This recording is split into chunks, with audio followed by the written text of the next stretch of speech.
spring football in sight, guys. We're about 3 weeks away from Nebraska opening up spring practice under Matt Rule.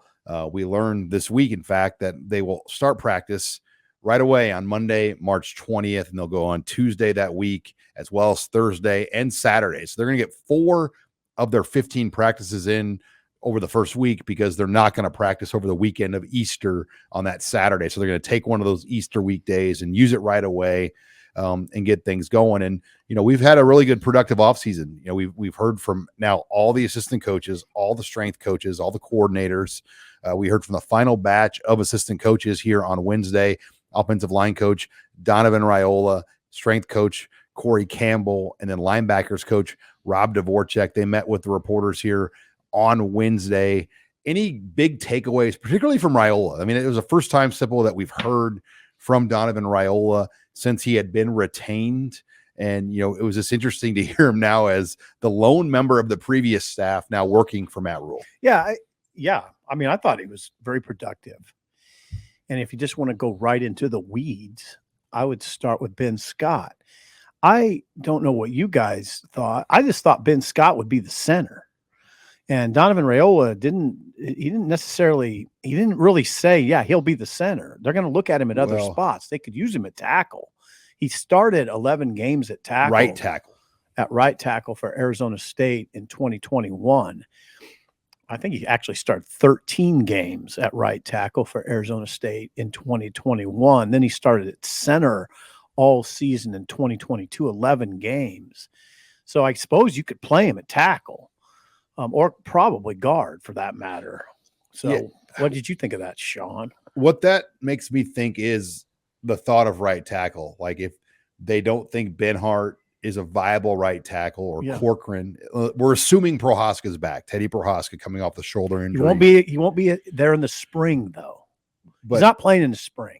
Ben Scott, right tackle, Ethan Piper, center, or Corcoran, center. I think it's all in the pursuit of giving you the combination of the best 5. But I still go back to my conversation with Ben Scott in December when he came here, and he seemed pretty adamant that it was to play center. Yeah, but correct me if I'm wrong, Donovan Raiola didn't seem adamant about Ben Scott playing center today. Yeah, I took that as just, Raiola being Raiola, where he's not going to crown anybody in February. And, it's going to be one of those things where you leave the competition open. You got to make guys earn spots, and sure, they'll probably cross train him to see what other combinations could work. And if he is a better fit at guard or tackle, and they feel good about the center position with somebody else, then they might go that way. But one thing that he made abundantly clear was he takes center about as seriously as any position on that offensive line. He's a former center.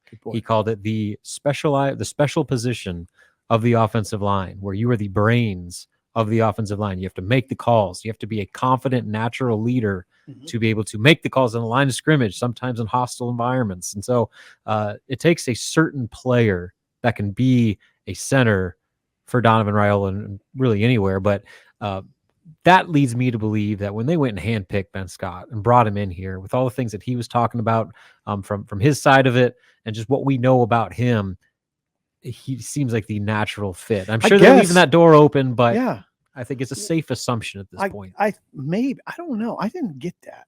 I wrote, just to respect you guys, it seemed he was very open to their tackle play has been historically bad. Right. Yeah. And they return the same guys, right? Yeah. That's what I'm saying, Sean. I mean, that's exactly what I'm saying. If you're historically bad, you got to make some changes. Right. That was eye-opening to me. Would you agree that the ideal plan is for him to be at center? Like Walter Rouse. That's what I thought all along. Not coming here is the gift that continues to keep giving. that like probably changed a lot of the discussion. I mean, probably think about the 2-day period where they thought they had Walter Rouse to where they're at 2 now. days.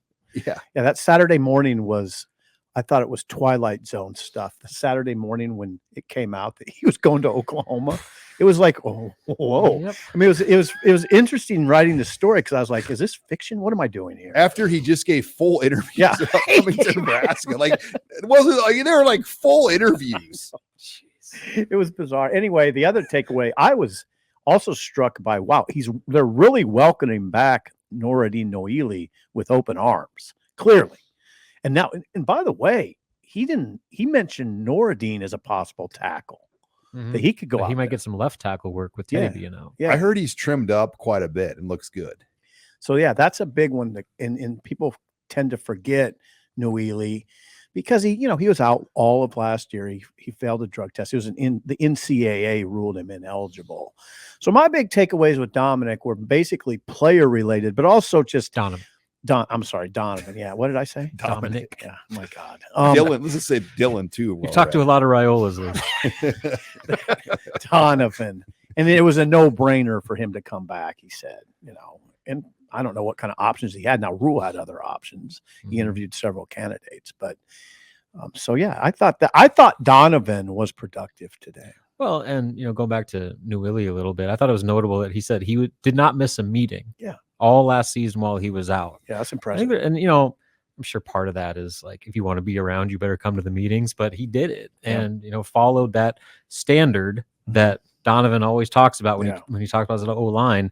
So it seems like he's going to be hitting the ground running here when they get back to work in spring. I'll bet you he's chomping at the bit after a very disappointing end of last year. You're listening here to the Husker Online Show. Let's wrap up the discussion here on the assistant coaches. Rob Dvoracek. A couple things jumped out that he said to me. Chief Borders and MJ Sherman, I believe, both in his room. Sounded like it. And, it's so hard to know how this 3-3-5 works. And then the other thing with Corey Campbell, the strength coach, I think it was big that he got here. And I asked him this about getting here on November 28th, because he kind of figured out a way to get a whole month with these guys before they came back in January. When you go back to Zach Duvall, when he came in with Frost, they didn't have a strength coach for like 50 days. Ooh. And then they literally had guys go to the hospital with Rabdo when they had their workouts. Darn near killed some guys. Easy. Well, like Tyjon Lindsey was in the hospital. They were hospitalized. Dylan Owen, a walk-on, I remember there were several guys. And I think we got like the Cliff Notes version. It was. But we did get Frost.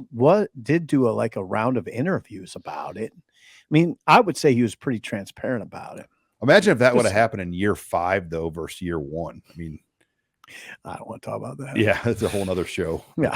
So with the Campbell thing too, about your point about how important it was for them to get here, especially for him to get here, to get the process started with their strength and conditioning program as quickly as possible and maximize every day that they have. And what it started with was just getting to know guys, the relationships. Again, another coach hammering home the importance of relationships being the primary focus right out of the gates. And it started with getting to know guys and earning that trust to where, it's not just, hey, this is my program, go lift. It's, this is why I'm doing what we're doing. And this is my long-term plan. And the fact that it's a specialized program for each guy, like it's not just across the board, everyone on the team does this. It's they test and use all the sports science resources available, and each player has their own starting point, and they go day for day and kind of build off of that. They haven't even maxed out yet because it's too early. They're still trying to figure out where guys are with their conditioning and their training. So a really kind of interesting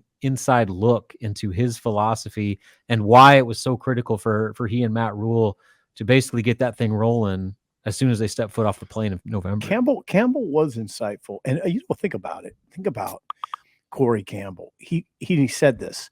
He gets to put his stamp on the weight room in that brand new facility. And he's doing it. He will do it. But that to me that would be very appealing to me as a strength coach. And he did say that is a recruiting advantage. Oh yeah. I didn't know what he would say to that question, because some people would say, new facilities, kids don't look at that as much. He just said, yeah, that's a big time recruiting advantage.